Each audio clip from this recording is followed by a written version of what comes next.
সকলকে স্বাগতম জানাচ্ছি কুকিং ব্লগের আরেকটি রেসিপিতে। পাতাকপি অথবা বাঁধাকপি আলু বেগুন দিয়ে ভাজির রেসিপিটি সম্পূর্ণ দেখার অনুরোধ রইল। বাঁধাকপিটাকে আমি একদম কুচি করে কেটে নিচ্ছি, সাথে আলু বেগুনও কেটে নেব।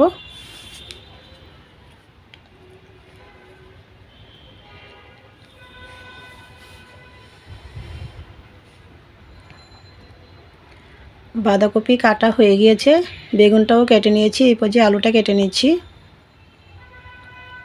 তো আমার সব কয়টা সবজি কাটা হয়ে গিয়েছে, এই পর্যায়ে ধুয়ে নিয়েছি।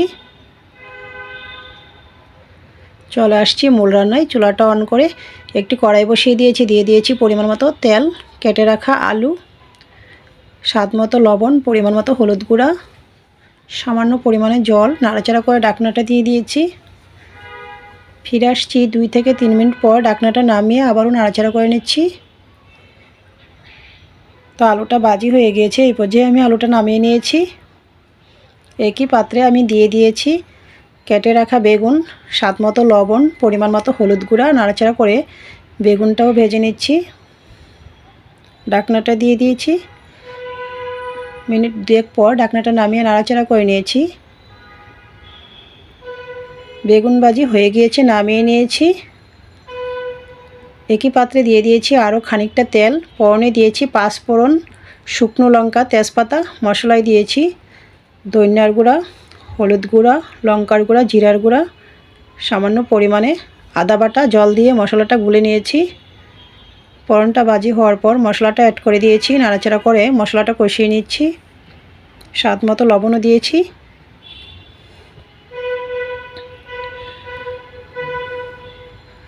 মশলা কষানো হয়ে গিয়েছে, এই পর্যায়ে আমি বাঁধাকপিটা অ্যাড করে দিয়েছি। খুন্তির সাহায্যে নাড়াচাড়া করে নিচ্ছি।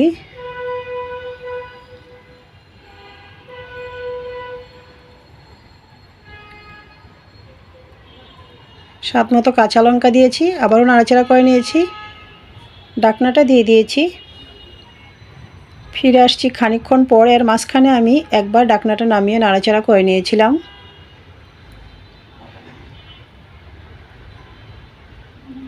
তো এই পর্যায়ে আমি অ্যাড করে দিয়েছি ভেজে রাখা আলু, বেগুন, আবারও সব কিছু একসাথে নাড়াচাড়া করে নিয়েছি। দিয়ে দিচ্ছি গরম মশলা পাউডার,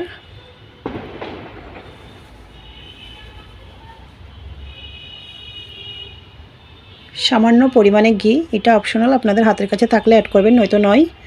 আবারও নাড়াচাড়া করে নিয়েছি।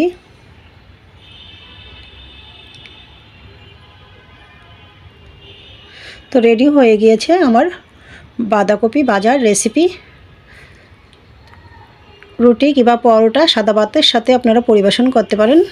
রেসিপিটি ভালো লাগলে আমার ফেসবুক পেজটা ফলো, ইউটিউব চ্যানেলটা সাবস্ক্রাইব করুন, সাথেই থাকুন। সকলকে ধন্যবাদ।